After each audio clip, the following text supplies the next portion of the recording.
Pagi selalu mengingatkan kita jika Tuhan selalu menyediakan harapan.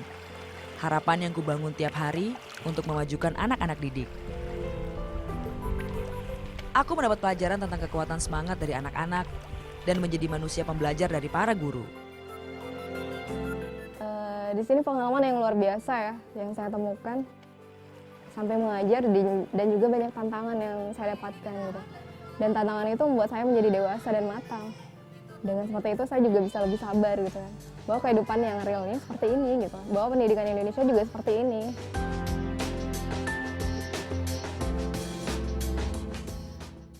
Go!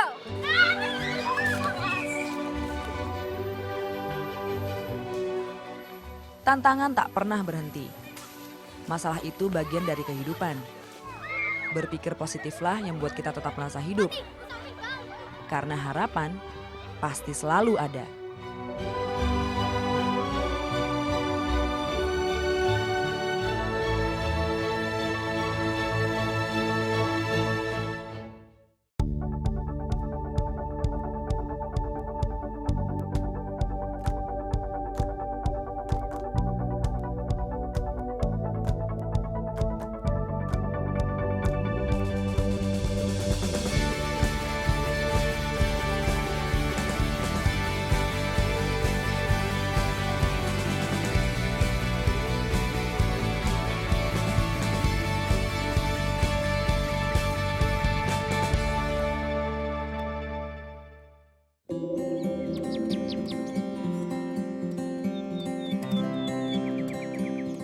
Selamat pagi dari Belitung.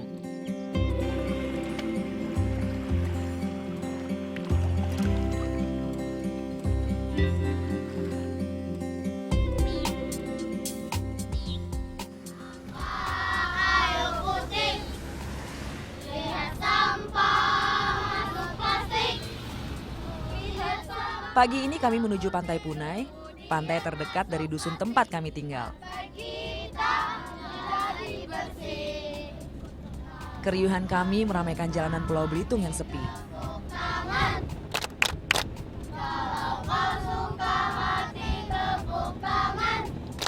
Dusun kami cukup jauh dari pesisir.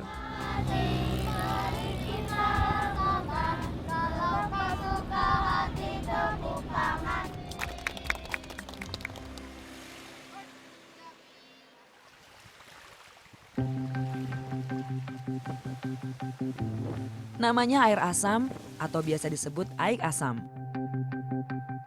Berada di Kecamatan Dendang, Kabupaten Belitung Timur, Provinsi Bangka Belitung.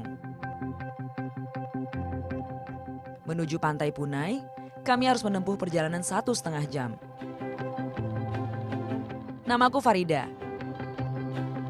Sejak 10 bulan lalu aku tinggal di sini, menjadi guru bagi anak-anak ini.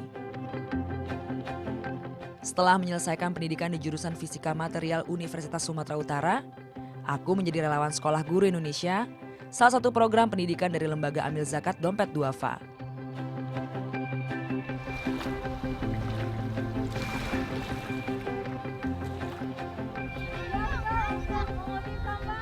Kami sengaja memindahkan kegiatan belajar siswa kelas 6 hari ini ke tepi pantai. Para prajurit sekalian sudah siap mengutip sampah? Are you ready? Kegiatan diawali dengan membersihkan lingkungan sekitar.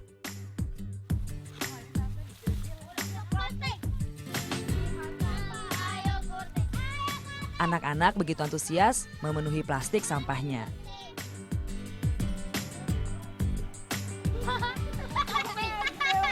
Udah kumpul semua? Sudah. Coba liatin sampahnya.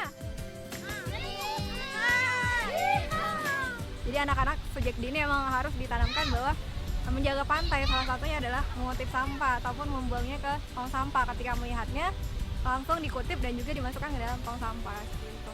Ayo sambil nyanyi. 1, 2, 3. Lihat. Peduli dengan alam harus dimulai sejak dini.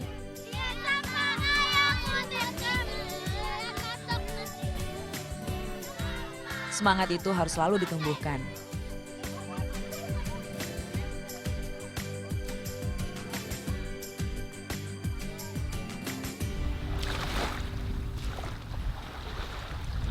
Aku pun mengajak mereka untuk menulis tentang alam yang mereka saksikan. Kita menulis tentang aku dan alamku. Aku dan alamku. Alamku seperti apa yang kalian lihat saat ini? Indah. Kira-kira apa yang harus kalian jaga agar selalu indah? Kebersihan. Kalian tulis. Menulis membuat mereka belajar berekspresi.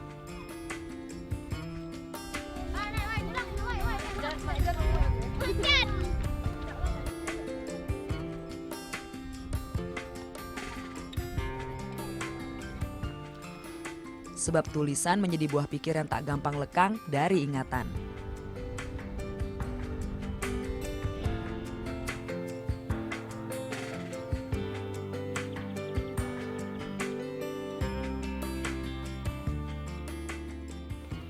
Tentang pantai, kotor tadi, itu sudah menjadi bersih. Alamku indah, bagus, dan luas. Karena enak, bisa nyandar. Ada beda nggak belajar di sini sama di sekolah? Ada. Suasananya enak. Melihat antusiasme anak-anak ini, aku berencana mengumpulkan tulisan-tulisan mereka menjadi sebuah buku. Aku nak lambat pecah dulu, Bo.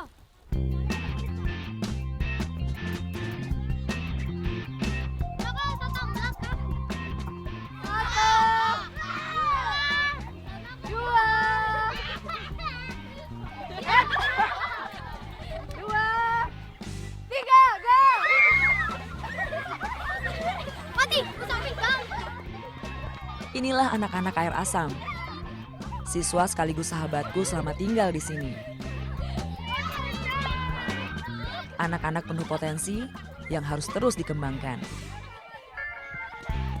Ya, aku percaya setiap anak itu unik. Untuk menghadapinya, masing-masing butuh pendekatan yang berbeda-beda.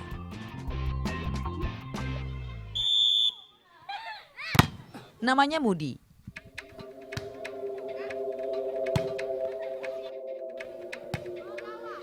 Tahun lalu, ia siswaku di kelas 6. Kelas yang menjadi tantangan awal kedatanganku.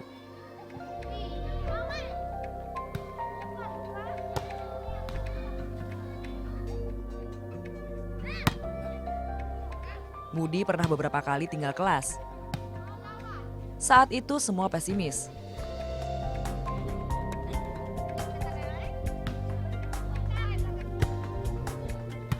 Moody dianggap tak akan bisa lulus sekolah dasar.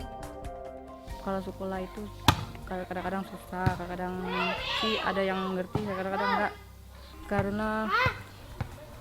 Karena kan dulu aku pernah di SD kan dari guru kan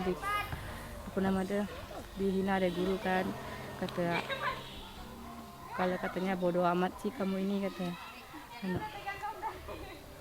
Karena itulah Mas, aku nggak suka sekolah. Aku pernah kelas 5 berhenti sekolah Mas.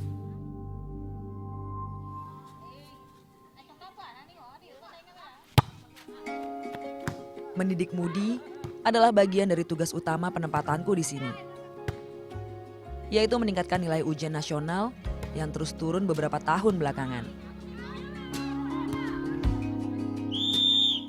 Namun dari Moody, justru aku mendapat pelajaran tentang arti kekuatan sebuah tekad. Meski mendapat berbagai ujian mental, ia tetap hadir dan duduk di kelasku setiap hari. Bermain voli adalah salah satu penyemangatnya. Dia memang rajin lah gitu, main voli hobi lah gitu. Kalau di rumah sekolah kan dia memang susah belajar. Tapi kalau biar dia susah, nggak perlu sakit terus mau maju. Susahnya dia kenapa? Kalau tak dia memang kurang nangkap gitu pelajaran. Sering lah gitu diceritain dari ke teman-teman, tapi dia nggak peduli, biasa aja lah. Bu, mak kata aku kalau bilang orang gini kan, biarlah kata aku, engkau mau sekolah lah, jangan dengan omong orang kan.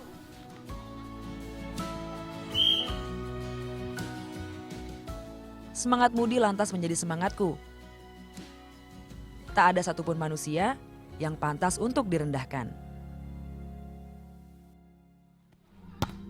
Aku meyakini tiap anak yang lahir ke dunia sudah menjadi juara sejak berada dalam rahim ibunya. Menjadi apa mereka nantinya, menjadi tugas kita para orang tua dan guru untuk mengarahkannya.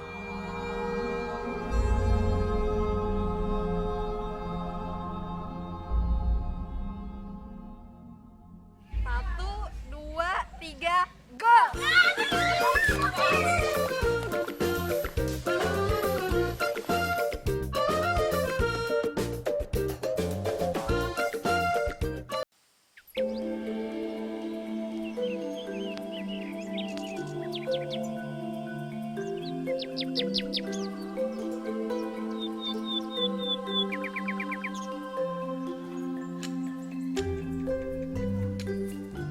Pagi selalu mengingatkan kita jika Tuhan selalu menyediakan harapan.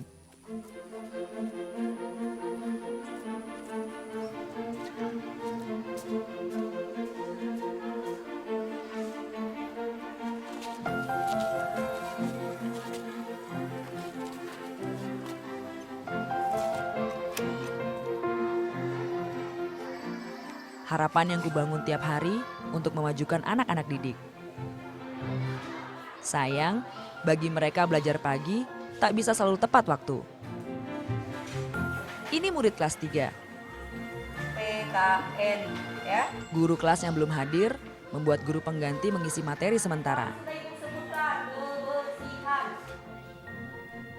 Banyak faktor, apalagi kita ini rata-rata di sini guru banyak yang diamnya jarak jauh kan. Ada yang 40 km, ada yang 20 km, bahkan ada yang 60 km ke tempat tugasnya dari rumah kan. Nah, sementara sarana dan prasarana untuk perumahan di sekolah tempat kita mengajar sangat memprihatinkan. Guru yang datang terlambat bukan hal baru di sekolah ini. Guru yang nggak terlambat dikit aja, nggak terlalu lama sih, karena guru di sini itu anunya jauh gitu, jadi kita bisa memaklumi gitu. Tapi kalau misalnya udah lewat dari jam yang terlalu lama gitu, ya kami nasihati aja lah.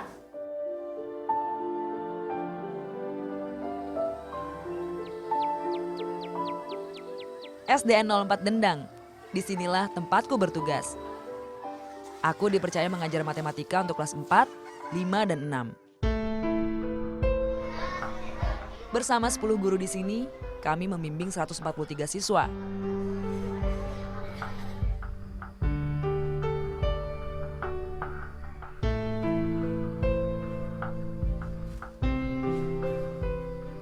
Hari ini aku mengajar matematika pada murid-murid kelas 6. Kelompoknya harus membawa garis. Aku menerapkan sebuah metode yang dinamai sang ahli. Hari ini kita akan berpetualang di kebunnya. Oke, 1, 2, 3, go!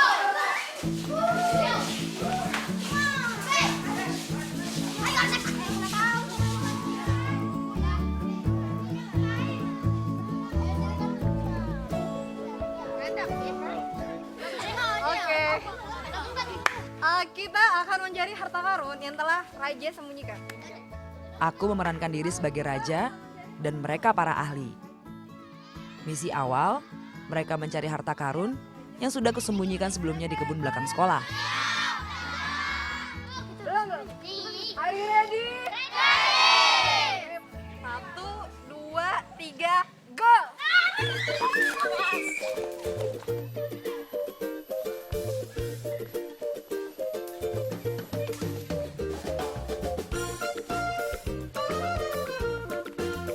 Harta karun berisi petunjuk menuju tugas utama.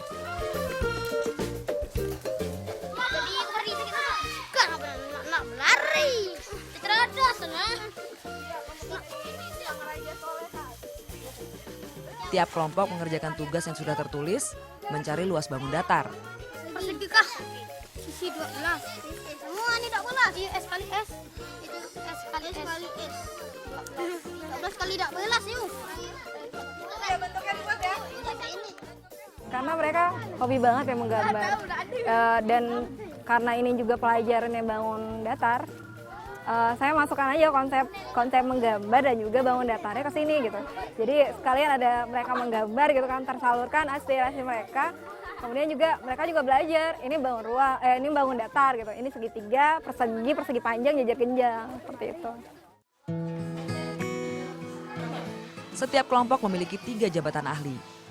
Ada arsitek, desainer, serta aljabar.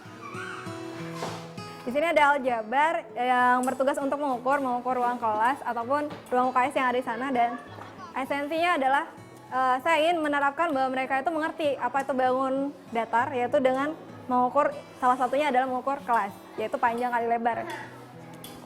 Kemudian di sini ada sang ahli arsitek, oke. Sang ahli arsitek ini tugasnya adalah membuat denah sekolah. Dan yang ketiga di sini ada sang ahli desainer. Nah, tugas mereka adalah membuat bentuk-bentuk dan juga denah di UKS sendiri atau juga di dalam kelasnya. Nah, esensinya saya berharap juga mereka mengetahui bentuk-bentuk yang ada di dalam kelas atau di dalam UKS. Metode ini baru kuciptakan. Mengenalkan hal baru melalui cara yang mereka sukai, membuat muridku lebih mudah menerima pelajaran. Praktek langsung setiap mata pelajaran selalu berusaha kuterapkan di sini. Aku ingin mereka menjadi siswa yang tak sekedar tahu teori.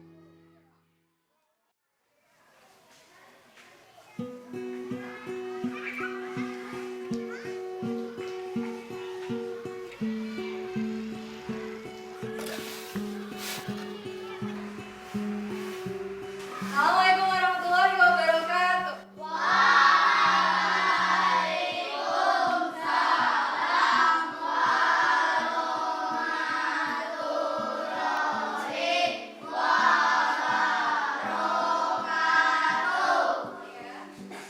Ujian nasional menuntut kemampuan anak berada pada standar yang sama di setiap pelosok negeri ini.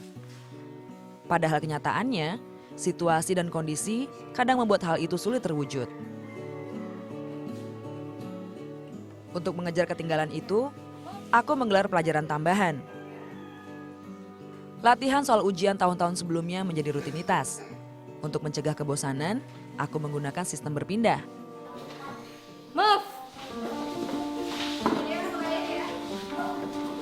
Dalam waktu yang telah ditentukan, tiap anak harus bergeser melanjutkan soal sesuai urutannya. Lebih membuat mereka bersemangat, mereka harus pindah-pindah gitu, jadi mereka nggak terpaku di situ aja gitu, kan ada kesan monoton. Kalau ini kan enggak, jadi mereka harus tadi mana ya, bisa jadi itu belum terbaca gitu kan, jadi mereka harus berpacu gitu dengan waktunya.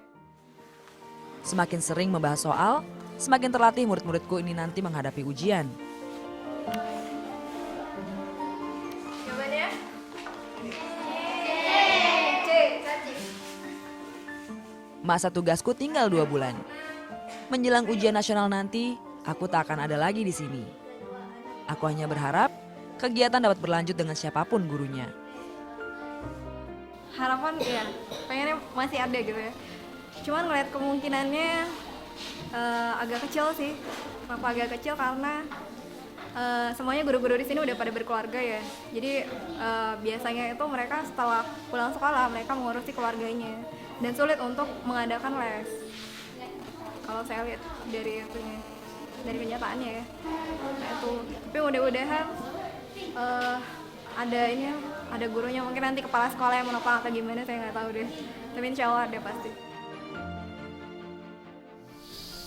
Saya sih mengharap semoga dia kan semangat sekolah gitu, belajar. Kita sebagai orang tua kan cuman gitulah, mendoakan aja.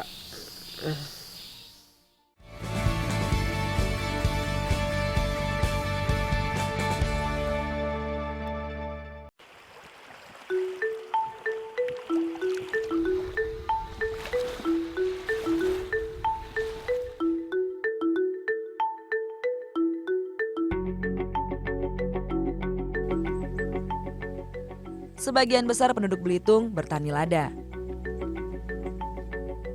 Sisanya bertanam karet dan menjadi buruh di perusahaan sawit maupun timah.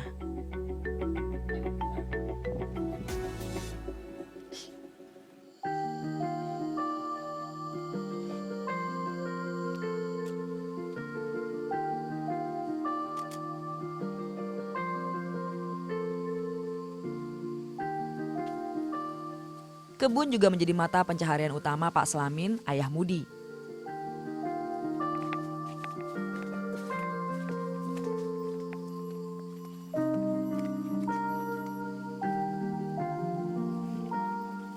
Karet menjadi penghasilan rutin, selain lada yang dipanen setahun 2 kali.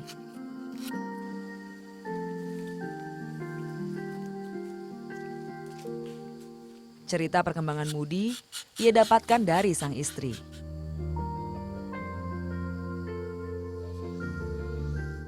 Yang namanya guru kan seharusnya kalau mendidik anak itu seharusnya dianggap anak kita sendiri gitu kan. Itu gurunya seharusnya. Nggak boleh anak mau kesalahan dikit gini di macam dicaci maki kan nggak boleh, seharusnya guru gitu. Kita sebagai orang tua aja ya nggak pernah ngomong gitu. Kalau dia udah pintar nggak saya suruh sekolah, ya cari kerjaan aja gitu. Saya biasa ngomong gitu. Saya nggak cuma dengar, kalau saya nggak sih pasti dengar. Tapi kalau saya datang ke rumah sekolah saya nggak pernah, biarpun di macam bagaimanapun mau didik guru saya nggak pernah datang. Nggak pernah sama sekali kalau protes itu. Nggak pernah protes guru, walaupun guru itu benar atau salah pun nggak pernah protes. Yang penting anaknya dididik, itu aja. Pak Slamin pun sudah pasrah apapun hasil yang diraih Mudi pada ujian nasional sekolah dasar tahun lalu. Udah putus asa lah, saya takutnya nggak lulus. Udah berat masalahnya, aku ini cuman diam aja kan. Masa udah 9 tahun lah aku cuma diam aja, nggak lulus lagi nih Mudi mungkin ujiannya kan aku. Pak Slamin mewakili pikiran mayoritas orang tua di sini, menyerahkan urusan pendidikan sepenuhnya pada guru. Saya sih mengharap semoga dia kan semangat sekolah gitu, belajar. Kita sebagai orang tua kan cuman gitulah, mendoakan aja.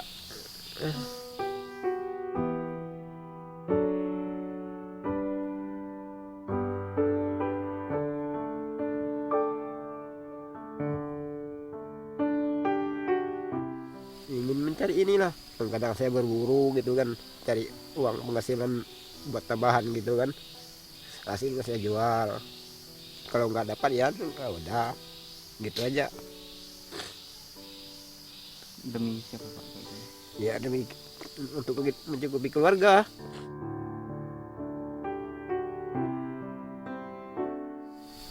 Ya mudah-mudahan sih saya pinginnya mau lebih giat belajar supaya berguna bagi masyarakat, itu aja.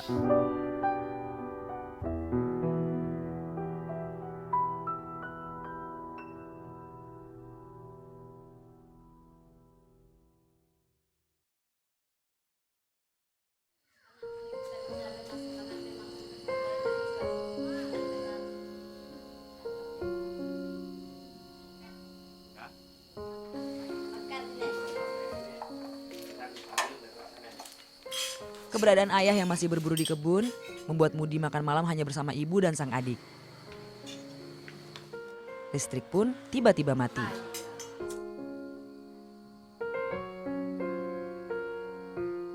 Itulah sering-sering sampai 3 kali 4 kali sebelum mati. Mati hidup gitu. Kami pakai lilin kini lah makan. Kadang kita kabut cek lilin. Masa tentang makan kan, kabut cek lilin kami. Baru mulai pula makan.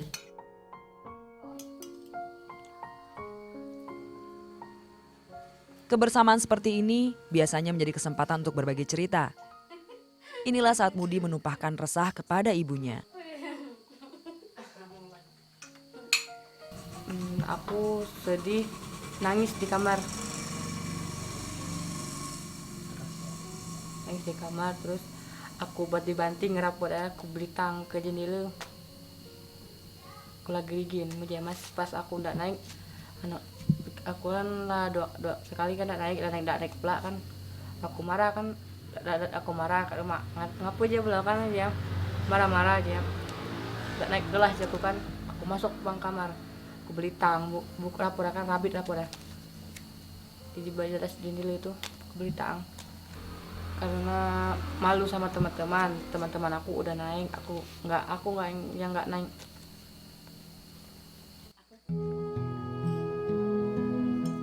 Bagiku, Budi bukan tak bisa, hanya kurang motivasi. Masuk lagi, di kanyor di memang nak sekolah. Di nak sekolah lagi ya. Kalau aku saya tipe itu kami laki bini, karena ya dia memang nggak jelas sekolah lagi ya. Kan malu perasaan kan dibilang guru gitu. Tolong. Nah, bawa ke belakang nih. Budi nggak malu. Tapi dia sih tidak malu tetap masuk sekolah. Tinggi memang dia semangat belajar memang tinggi. Tapi dia memang itulah. Saya pula misalnya dek, mungkin kalau memang kurang lah gitu belajar deh. Jadi kadang-kadang orang tua kan dia merasa malu mendak anak masih gede gitu di SD baru kan. Guru sebagai pendidik sudah seharusnya menjadi tumpuan harapan pengembangan diri Budi. Untuk kasus ini, Kamilah yang harus menyesuaikan cara belajar dengan siswa. Aku nak tetap belajar. Semangat masuk pasti belajar deh. Tampil gimana guru ngalah kayak aku tetap semangat. Ia punya banyak alasan untuk tak melanjutkan sekolah, tapi semangat Budi mengalahkan semuanya. Dan aku pun punya ribuan alasan untuk menyebutnya anak hebat.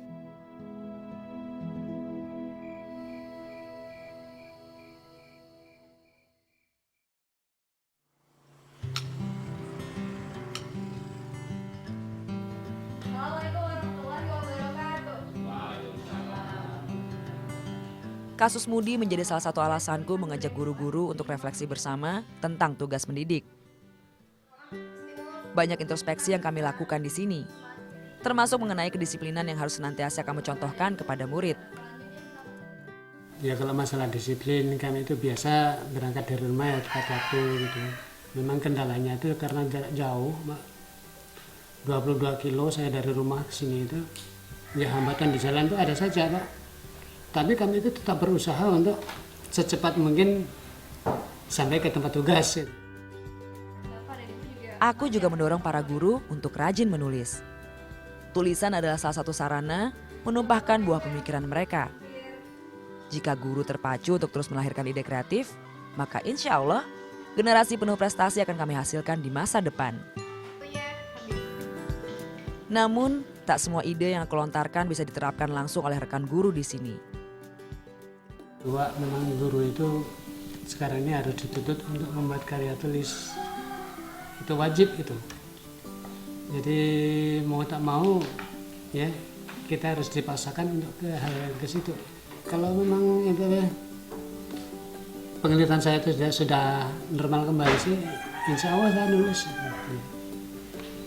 Jadi memang karena kesehatan ya Pak? Iya, bukan karena kami itu membangkang apa yang diprogramkan oleh Bu Ida, bukan ya. Karena kami itu mata keras hati. Kenyataan ini tidak membuat aku kecil hati. Pelan tapi pasti, sebagian guru mulai terinspirasi. 2 orang guru menyerahkan hasil tulisan mereka.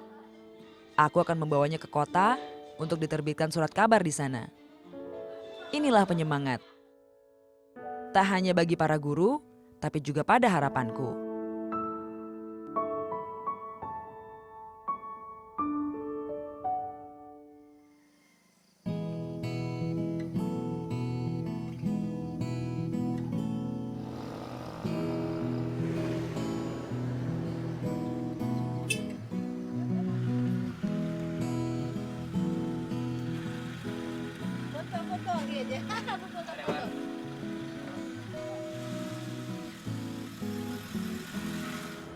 Saatnya aku menuju Tanjung Pandan, ibu kota Kabupaten Belitung. Perjalanan dari Air Asam memakan waktu sekitar 1 jam.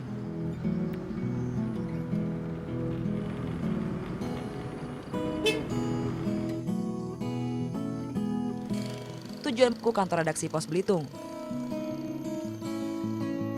Di tanganku tergenggam 2 karya tulis guru SD 04 Dendang. Assalamualaikum. Waalaikumsalam. Mbak Farida, apa kabar? Sehat, Mbak. Iya, alhamdulillah. Gimana nih, Mbak? Silakan. Iya. Aku cukup sering menulis di sini. Beberapa tulisanku dalam bentuk jurnalisme warga sudah pernah dimuat. Sambutan positif yang kuterima selama ini, kumanfaatkan untuk mengenalkan tulisan rekan-rekanku. Dengan senang hati terbuka menerima semua itu, tulisan itu. Kalaupun misalnya tidak dimuat, mungkin itu ada mungkin belum memenuhi, atau baik dari segi konten ataupun mungkin kedalaman tulisannya gitu kan. Apapun hasilnya nanti, aku mengapresiasi para guru yang sudah berusaha menulis. Semoga semangat mereka tak lekang dimakan usia.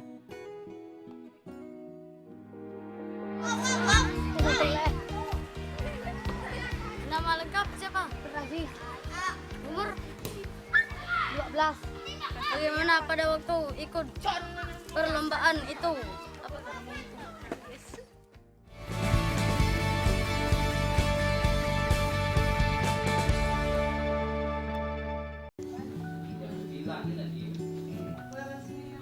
Kalau biar dari dalam tuh buat yang pertemuan di Ujian nasional adalah momen penting bagi tiap pelajar di negeri ini. Ia menjadi penentu keberlanjutan pendidikan dari tiap tingkatan.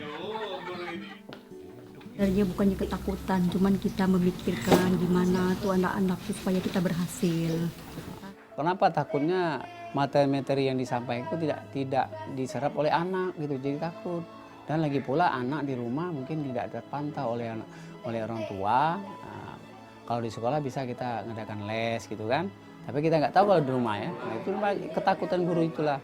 Karena untuk kalau misalnya kita banyak yang nggak lulus kan kita sementara sekolah-sekolah yang ada di kabupaten ini ya ditargetkan lulus semua. Makanya perasaan tuh udah ini ya, dari guru-guru kelas 6 itu kan.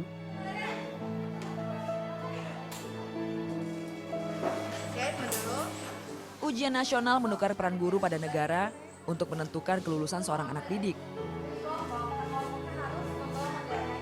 Tak hanya standar tiap daerah yang seharusnya berbeda, standar tiap anak pun idealnya tak sama. Seharusnya nilai UN itu tidak menjadi patokan awal gitu ya, patokan awal untuk kelulusan anak-anak. Karena yang mengetahui anak-anak itu seharusnya bisa lulus atau tidak adalah sekolahnya, bukan negara. Walaupun memang klasifikasinya itu adalah ujian gitu ya, tapi saya sepenuhnya tidak setuju gitu bahwa patokan akhir itu adalah ujian yang hanya diselenggarakan selama 3 hari itu aja. Itu jelas tidak adil bagi mereka gitu.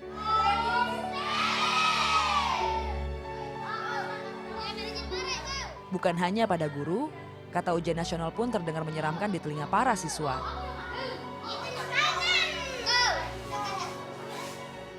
Takut sih biologi. Takut nggak lulus karena kelihatan soalnya susah. Aku takut nggak lulus karena caranya pakai komputer. Takut ibu, takut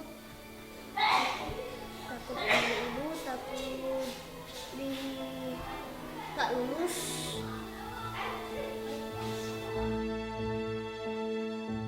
Inilah realita ujian nasional yang kudapati selama bertugas di sini. Suasana berbeda dengan yang biasa kulihat di perkotaan. Namun, aku selalu percaya tak ada yang tak bisa. Dengan keyakinan dan usaha keras, kita pasti mampu menaklukkannya. Dan sekarang ini mendapat peringkat yang di atas daripada yang biasanya gitu kan. Nah itu adalah suatu hal yang luar biasa, dan bahkan ada satu anak yang memang kita prediksi itu kayaknya nggak mungkin lulus gitu kan, tapi itu luar biasa, ternyata dia bisa lulus gitu kan. Dan itu ada mengangkat kita juga gitu kan, mengangkat kita bahwa sebenarnya anak-anak bisa gitu loh. Guru yang masuk ketika di kelas itu memompa semangat anak-anak bahwa katakan bahwa mereka tuh bisa, kalian tuh bisa, kalian harus mampu melalui ini karena ini sangat mudah untuk kalian lalui. Kalian bisa memecahkan masalah UN ini dengan baik gitu. Jadi terus semangati anak-anak.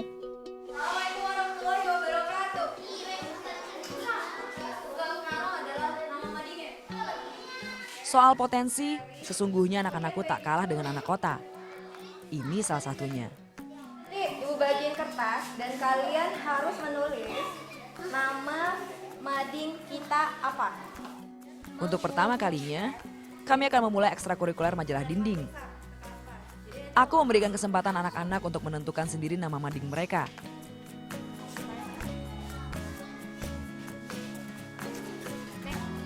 Semua memberi ide dengan menuliskan pada secari kertas.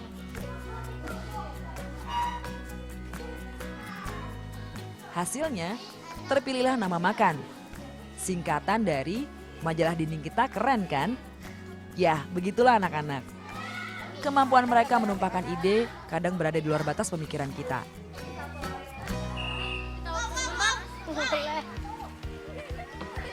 Nama lengkap siapa? Berarti umur 12.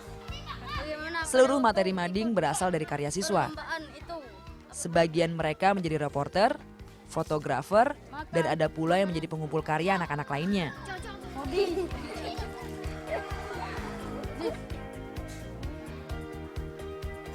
Bahkan tanpa ragu, muridku mewawancarai salah seorang guru. Maaf Bu, ganggu.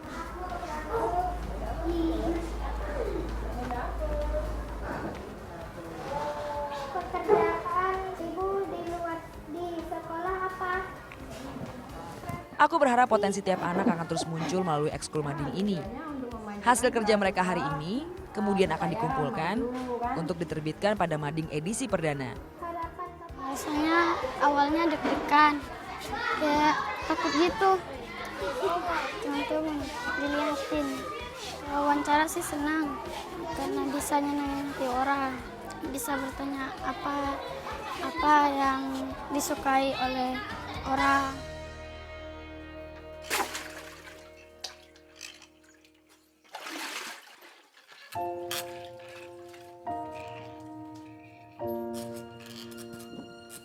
Selama setahun aku tinggal di rumah dinas guru dalam lingkungan sekolah.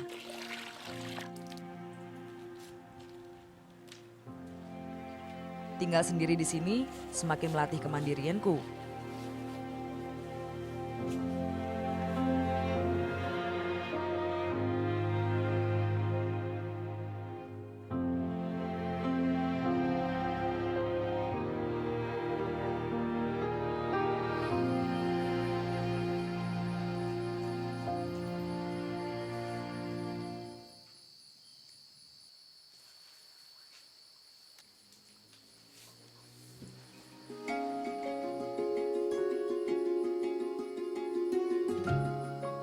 Ini adalah pengalaman pertamaku merantau, tinggal jauh dari kampung halaman. Mendengar suara ibu selalu menjadi obat rindu bagiku. Apa kabar, Mak? Apa kabar? Ya. Hampir tiap malam, aku dan ibu saling bertukar suara di telepon. Dulu ia yang paling keras melarangku pergi dari Medan. Aku terpaksa mendaftar SGI tanpa sepengetahuannya. 2 hari sebelum tesnya itu saya baru bilang gitu kan, Mbak, Ida mau ke ini ke Padang. Ngapain? Itu ada tes interview, dan situ perjuangan banget ya. Baru kali itu pertama kali pergi yang paling jauh dan itu sendirian. Itu 27 jam naik bus, luar biasa. Yang benar-benar nggak tahu peta sama sekali tapi memberanikan diri gitu ya. Tinggal sendiri di rumah membuat rasa rindu itu semakin terasa saat malam tiba. Punya cita-cita ya, satu cita-cita yang memang belum sampai saat ini memang belum saya tunaikan itu, yaitu menjadi seorang hafizah. Dan luar biasa ketika menjadi seorang hafizah,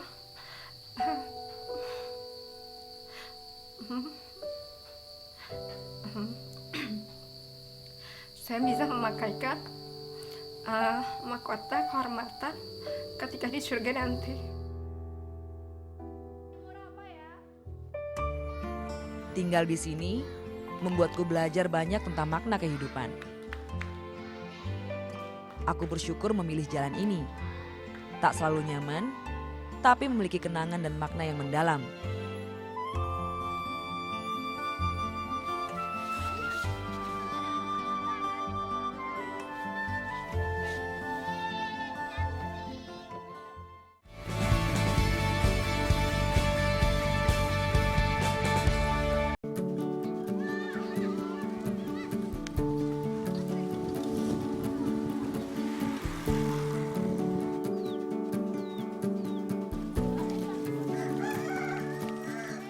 Tibalah hari yang kami nanti. Ini saatnya pengumpulan karya mading yang akan ditampilkan untuk pertama kali. Ada yang nempel. Kalian menempel dan juga membuat kata-kata itu.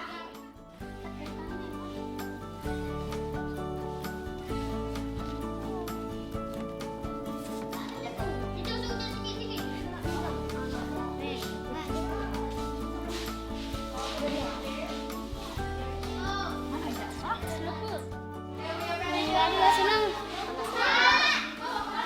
Ada seru-seru ya. Senang-seru. Gini lah. Senang-senang gambar misalnya. Pantun. Agar tidak ngasah-ngasah otak-otak tak. Gini-gini. Di rumah pun suranga. Masih pun banyak teman.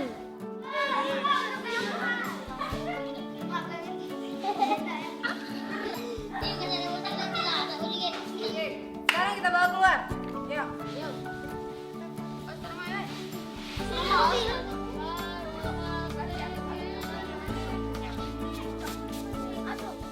Ini mading pertama, dan seluruhnya mereka kerjakan sendiri.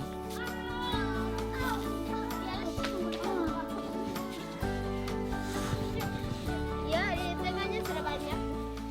Hebat. Aku tak berhenti kagum melihat mereka. Mereka mengerjakannya dengan begitu antusias. Ya, pantun ada gue. Tepuk keren buat semua. Dua jempol. Hadap teman. Keren, keren, keren. Tambah, Bu. Mading ini menjadi bukti kalau potensi itu akan muncul jika dikembangkan.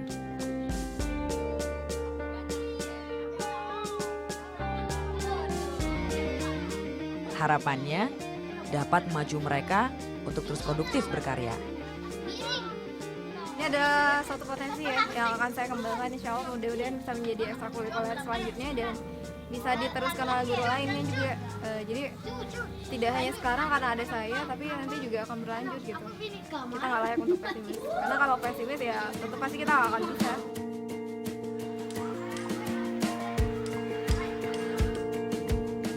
Hari ini aku mengunjungi SMP Negeri 1 Dendang. Aku ingin bertemu salah satu siswaku yang lulus SD tahun lalu.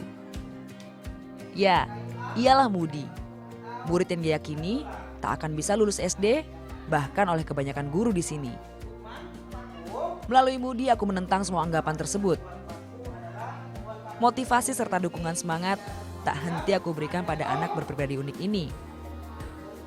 Kini, ia duduk di kelas itu dengan seragam putih biru.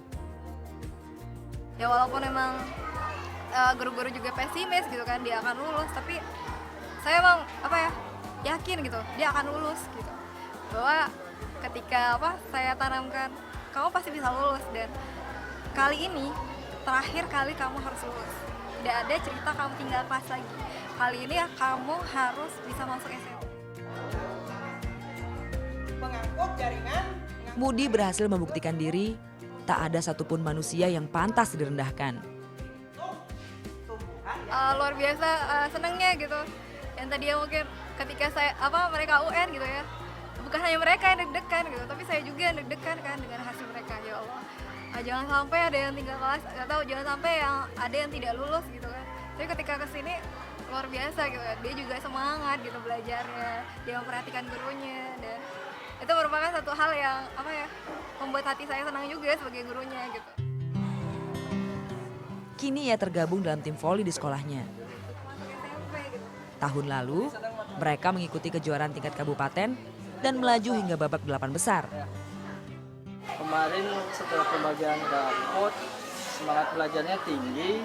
Dilihat dari hasil belajar rapotnya juga lumayan bagus. Tidak ada yang di bawah KKM.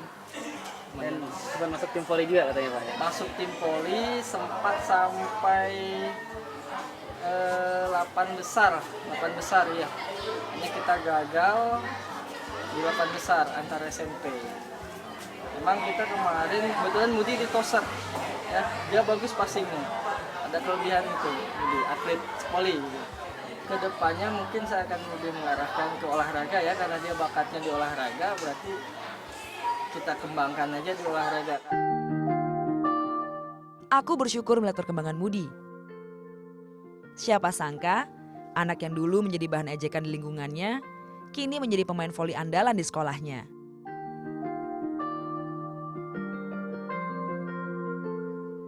Bagiku Mudi sudah menjadi juara. Ia sanggup melakukan lingkungan dan dirinya sendiri mengalahkan berbagai ujian mental yang diterimanya selama ini. Masa tugas ini tinggal menghitung hari. Maret nanti genap 12 bulan aku menjadi warga Air Asam. Di sini pengalaman yang luar biasa ya, yang saya temukan sampai mengajar dan juga banyak tantangan yang saya dapatkan gitu. Dan tantangan itu membuat saya menjadi dewasa dan matang. Dengan seperti itu saya juga bisa lebih sabar gitu kan. Bahwa kehidupan yang realnya seperti ini gitu. Bahwa pendidikan Indonesia juga seperti ini.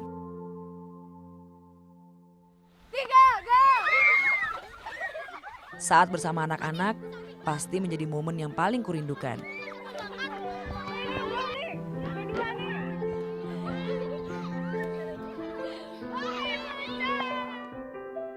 Ketulusan, kebersamaan, begitu berarti maknanya.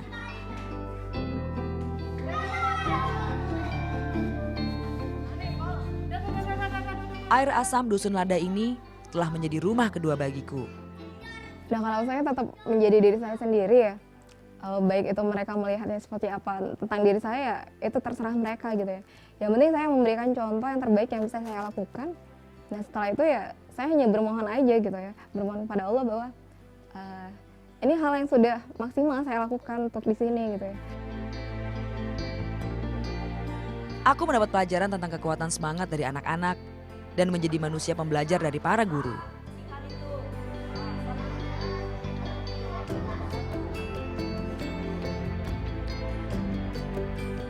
Berbagi bukan bermaksud menggurui, namun hanya refleksi perjalanan saya sendiri.